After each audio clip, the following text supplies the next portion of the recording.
ಕೂತ್ಕೊಳ್ಳಿ. ಉತ್ತರ ಕೊಡ್ಲಿಕ್ಕಿದೆ, ಕ್ಲಾರಿಫಿಕೇಶನ್ ಚರ್ಚೆ. ಜೆಡಿಎಸ್ನವ್ರದ್ದು ಇಷ್ಟೇ ಹಣೆ ಬರ. ನಾನು ಇವತ್ತು ಪ್ರತಿಪಕ್ಷ ನಾಯಕರೇ, ನಾನು ಜೆಡಿಎಸ್ ಇದೆ ಅವಕಾಶ ಬಂದು ಹೀಗೆ ನೋಡಿ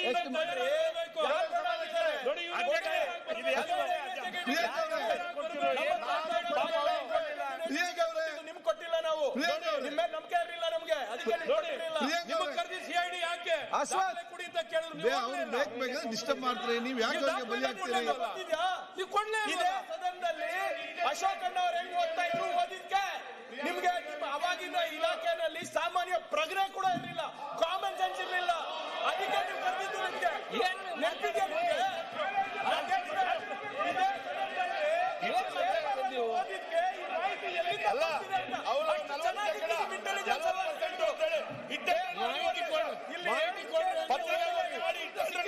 ಮಾಹಿತಿ ಕೊಡಿ ಅಂದ್ರೆ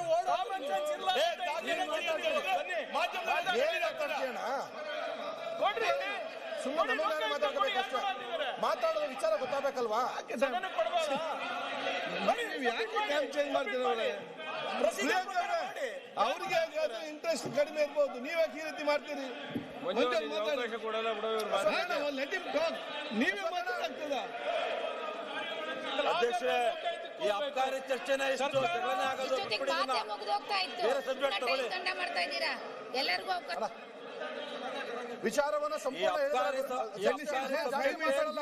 5ರಿಂದ 10 ನಿಮಿಷ ಕಂಪ್ಲೀಟ್ ಓಕೆ. ಮನೆ ಅಧ್ಯಕ್ಷರೇ, ಅವರು ವಿರೋಧ ಪಕ್ಷದ ಅಶೋಕ್ ಅಣ್ಣ ಮಾತಾಡಿರೋ ವಿಚಾರಗಳು ಅಷ್ಟೋ ಸತ್ಯ. ಇವತ್ತು ಏನು ಅದಕ್ಕೆ ಸಂಬಂಧಪಟ್ಟ ಪ್ರತಿಪಕ್ಷ ನಾಯಕರೇ, ಮುಖ್ಯಮಂತ್ರಿಗಳು ಮಾತಾಡೋದಾಗ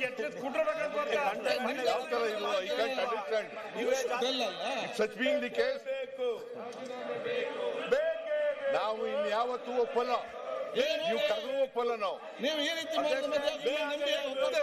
ಮಾತಾಡಕ್ ನಾವು ಬಿಡಲ್ಲ. ನಿಮ್ಮ ಲೀಡರ್ಗಳನ್ನು ಮಾತಾಡಿದ್ರು, ನೀವೊಂದು ಮಾತಾಡ್ತಾ ಹೇಳಿದ್ರೆ ರಾಜೀನಾಮೆ ಡಾಕ್ಯುಮೆಂಟ್ ಕೊಡ್ಲಿ ಅವರು ನಿಮ್ಮನ್ನ ಅಲ್ಲಿ ಮಾತಾಡಿದ್ರು, ಚರ್ಚೆ ಮಾಡಿದಂತ ಸರಿಯಾ? ಈ ಬಿಜೆಪಿ